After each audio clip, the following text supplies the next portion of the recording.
Pernah dengar bahwa Hindu adalah salah satu agama tertua yang masih bertahan sampai hari ini? Sebagian besar pemeluknya tinggal di India, tapi ada satu pulau kecil di Indonesia yang menjadi rumah bagi tradisi Hindu yang sangat unik. Pulau itu adalah Bali. Yang menarik, kalau kamu membandingkan langsung Hindu di Bali dengan Hindu di India, kamu akan menemukan perbedaan yang cukup mencolok. Mulai dari cara mereka memuja Tuhan, ritual yang dijalankan, sampai sistem sosial yang mengatur kehidupan sehari-hari. Lalu, kenapa dua tradisi ini bisa tumbuh begitu berbeda, padahal berasal dari akar yang sama? Mari kita telusuri satu persatu. Sebelum membahas perbedaannya, ada baiknya kita pahami dulu fondasi dasar agama Hindu secara umum. Hindu sering disebut sebagai jalan hidup, bukan sekadar sistem kepercayaan. Artinya, agama ini lebih menekankan pada perilaku dan tindakan yang benar, dibandingkan sekadar dogma yang harus dipercaya. Ada beberapa konsep inti yang menjadi fondasi ajaran Hindu dimanapun ia berkembang. Pertama, Brahman, yaitu realitas tertinggi atau roh universal yang meresapi seluruh alam semesta. Kedua, Trimurti, tiga wujud utama Tuhan dalam menjalankan siklus kehidupan, yaitu Brahma sang pencipta, Wisnu sang pemelihara, dan Siwa sang pelebur. Ketiga, Dharma, kewajiban moral dan kebenaran yang harus dijalani setiap manusia. Keempat, samsara dan karma, siklus kelahiran dan kematian yang dipengaruhi oleh hukum sebab akibat dari perbuatan kita. Dan terakhir, moksha, tujuan akhir setiap umat Hindu untuk lepas dari siklus tersebut dan menyatu dengan realitas tertinggi. Konsep-konsep ini menjadi benang merah yang menyatukan Hindu di berbagai belahan dunia. Tapi begitu masuk ke praktik sehari-hari, Hindu Bali dan Hindu India menunjukkan wajah yang sangat berbeda. Perbedaan pertama ada pada konsep ketuhanan. Hindu Bali, yang secara resmi disebut Hindu Dharma, sangat menekankan sisi monoteisme. Tuhan yang Maha Esa disebut Ida Sang Hyang Widiwasa atau dikenal juga sebagai Acintya, yang berarti yang tak terpikirkan. Di kuil-kuil India, patung dewa atau murti selalu hadir dan dipuja setiap hari sebagai representasi langsung dari yang ilahi. Sementara di Bali, dewa-dewi dipandang sebagai manifestasi dari Sang Hyang Widi dan dipuja lewat singgasana kosong yang disebut Padmasana, bukan lewat arca yang disembah secara harfiah. Perbedaan kedua terlihat dari bentuk tempat ibadah dan ritualnya.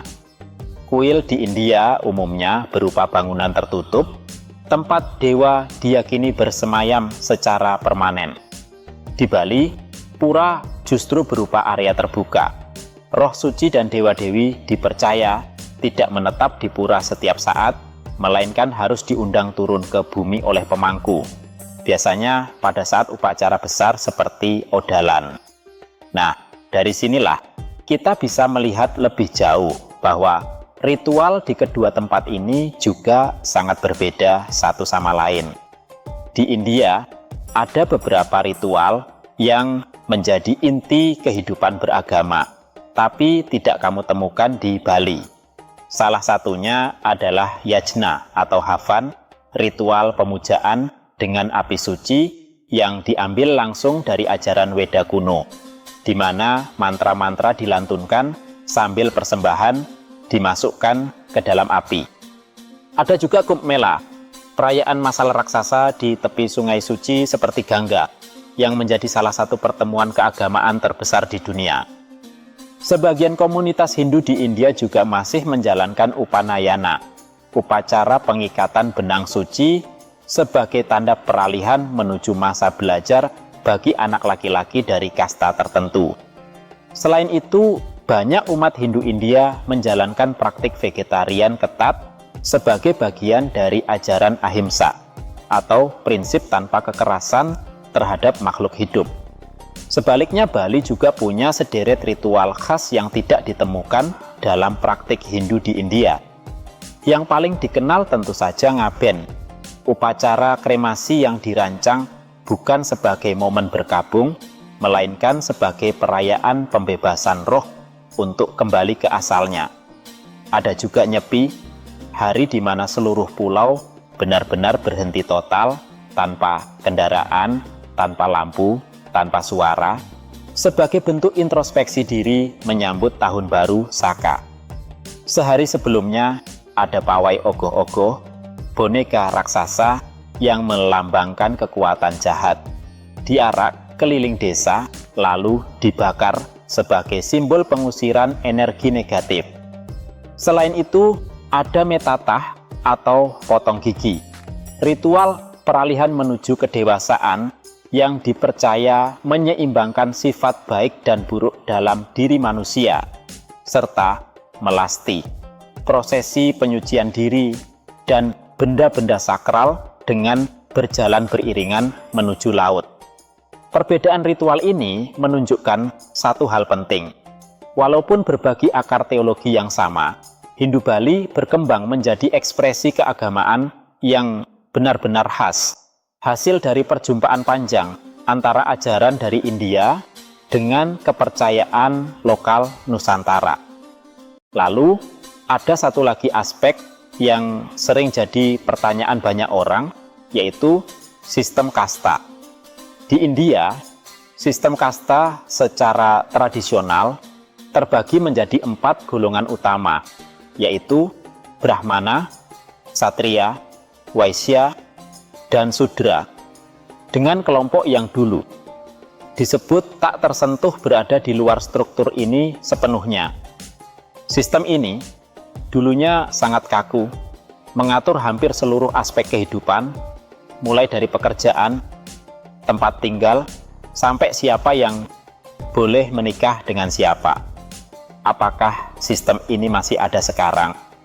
Jawabannya, secara hukum, sistem kasta dan praktik tak tersentuh sudah dilarang sejak Konstitusi India, disahkan pada tahun 1950, dan pemerintah India menerapkan kebijakan reservasi atau kuota di bidang pendidikan dan pekerjaan untuk kelompok yang secara historis terpinggirkan seperti Dalit dan suku-suku terdaftar. Meskipun sistem kasta secara resmi dihapuskan dalam konstitusi tahun 1950, praktik diskriminasi berdasarkan kasta masih terjadi, terutama di daerah pedesaan. Warisan sejarah dan prasangka yang sudah tertanam dalam membuat stigma ini masih membayangi kehidupan masyarakat kasta terendah hingga sekarang. Jadi, secara hukum sistem ini sudah tidak berlaku, tapi secara sosial pengaruhnya masih terasa, terutama di wilayah pedesaan dan dalam urusan pernikahan antar kasta. Di Bali, sistem yang setara disebut Wangsa, juga terbagi menjadi Brahmana, Ksatria, Waisya, dan Sudra. Tapi sifatnya jauh lebih cair dibanding di India. Wangsa di Bali lebih banyak terlihat dari penggunaan nama, seperti gelar Ida Bagus atau Ida Ayu untuk Brahmana, atau nama berdasarkan urutan kelahiran seperti Wayan, Made, Nyoman, dan Ketut untuk masyarakat Sudra yang menjadi mayoritas. Di Pura, seluruh wangsa biasanya berbaur dan bersembahyang bersama, tidak dipisahkan seperti praktik kasta tradisional di India. Pernikahan antar wangsa juga jauh lebih umum terjadi dan tidak menimbulkan penolakan sosial yang keras seperti di sebagian wilayah India. Bisa dibilang, wangsa di Bali hari ini lebih berfungsi sebagai identitas keturunan dan peran adat, bukan lagi sebagai sistem stratifikasi sosial yang membatasi hak atau akses seseorang. Pertanyaannya sekarang, kenapa Hindu di Bali bisa berkembang sejauh ini dari akar aslinya di India? Ada dua faktor sejarah besar yang menjelaskan hal ini. Faktor pertama adalah eksodus dari kerajaan Majapahit. Pada abad ke-14 hingga 15, Majapahit yang bercorak Hindu-Buddha mulai runtuh seiring berkembangnya kerajaan-kerajaan Islam di pesisir Jawa. Para bangsawan, pendeta seperti Dang Hyang Nirarta, cendekiawan, dan seniman Majapahit kemudian menyingkir ke timur menuju Bali. Di sana, mereka tidak menghapus kepercayaan asli yang sudah ada sejak lama. Sebaliknya, mereka membaurkan ajaran Hindu Jawa dengan kepercayaan lokal Bali, yaitu pemujaan terhadap alam dan juga leluhur.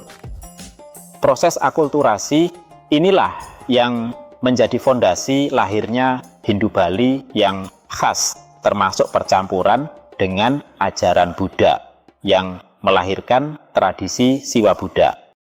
Faktor kedua adalah adaptasi politik di era modern. Setelah Indonesia merdeka, pada tahun 1952, Kementerian Agama menetapkan bahwa agama yang diakui negara harus bersifat monoteis dan memiliki kitab suci.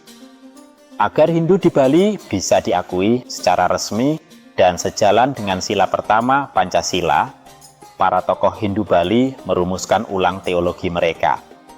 Konsep Sang Hyang Widiwasa, Tuhan Yang Maha Esa, diangkat dan ditegaskan kembali dari naskah-naskah suci sebagai bentuk monoteisme dalam Hindu Bali.